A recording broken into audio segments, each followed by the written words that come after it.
ரத்தக்கரை அந்த பகுதியில் பூரா வந்து செல்லிப்பீஸ் கடுமையாக ஒதுங்கிட்டு இருக்குது.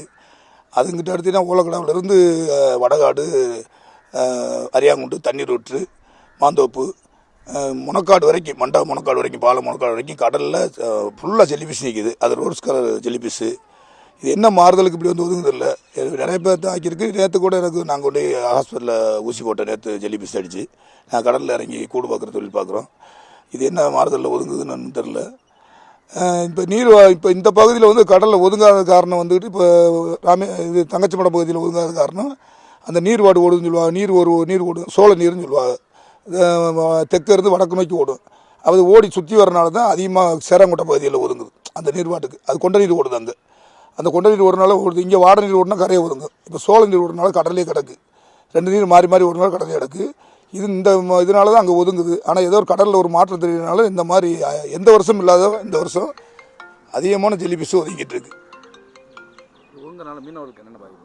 கடுமையான பாதிப்பு, தொழிலே பார்க்க முடியாது. இப்போ வலை விடுறவங்களுக்கு வந்துக்கிட்டு வலையில் வந்து டச் இந்த ஜெல்லிபீஸு, அந்த ரோஸ் கலர் ஜெல்லிபீஸு பெரிய பீஸு அதோட சேர்ந்து அந்த சின்ன டேஞ்சரான ஜெல்லிபீஸு சேர்ந்து கிடக்கிறதுனால நமக்கு தெரியாது.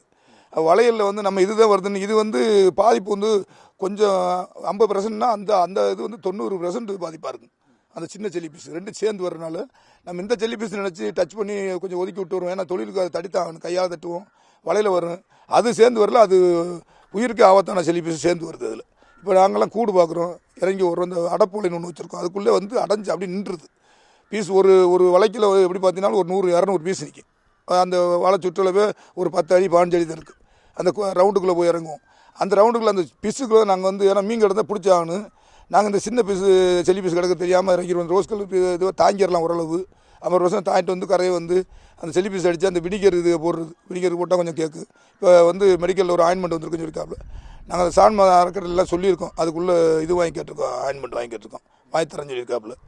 அதனால வந்து மீனவருக்கு வந்து வலை விட்டாலும் பாதிப்பு. இப்போ கடலுக்கு இப்போ போட்டு போகிறனால இருந்தால் அந்த ஜெல்லி பீஸு மடியே இழுக்க முடியாது, அந்த ட்ராலிங்கே பண்ண முடியாது, ஏறி நின்று போகும். அந்தளவுக்கு வெயிட்டாக இருக்கும். அது இப்போ வலையில் வர்றது ஆளுகளை தாக்கும். நாங்கள் கூடு வைக்கிற ஆளுகளுக்கு தாக்கின இடத்துலையும் சில நேரம் உயிர்க்கே ஆபத்து வரும். இந்த ஜெல்லி பீஸ்னால் எந்த மீன்பிடி தொழிலுக்கு ரொம்ப ஆபத்தானது. இதனால் ஒரு லாபம் கிடையாது, ஒன்றுமே கிடையாது. ஜெல்லி பீஸ்னால் எங்களுக்கு வந்து இடைஞ்சல், ஆபத்து. எந்த வருஷம் இந்த மாதிரி வந்து கிடையாது. இப்போ வந்து கடல் ஃபுல்லாக அந்த மண்டபம் வடக்கு பகுதியிலிருந்து மண்டபம் டு ராமேஸ்வரம் வடக்கு பகுதி ஃபுல்லாக இங்கிட்டு வந்து சேராங்கோட்டை ஃபுல்லாக தனுஷ்கோடி வரைக்கும் இங்கிட்டு வந்து ஒதுங்குறது வந்து அந்த நீர்வாட்டுன்னு சொல்லுவாங்க. குண்ட நீர் ஓடுறதுனால அங்கே வந்து ஒதுங்குது. இந்த பக்கம் வந்து நீர்வாட்டுனா மாறலை, வாடகை நீர் ஓடிச்சுன்னா கரை வந்து ஒதுங்கு. மீன்வளத்துறை ஆய்வு இதை வந்து அதனால் இதுக்கு என்ன செய்யணும்னு சொல்லி இது இந்த கடல் மாற்றம் என்னன்னு சொல்லிட்டு மீன்வளத்துறை ஃபிஷரிஸ் டிபார்ட்மெண்ட்டு இதை கொஞ்சம் ஆய்வு பண்ணி மீனவர் கொஞ்சம் உதவியாக இருந்தால் நல்லாயிருக்கும்.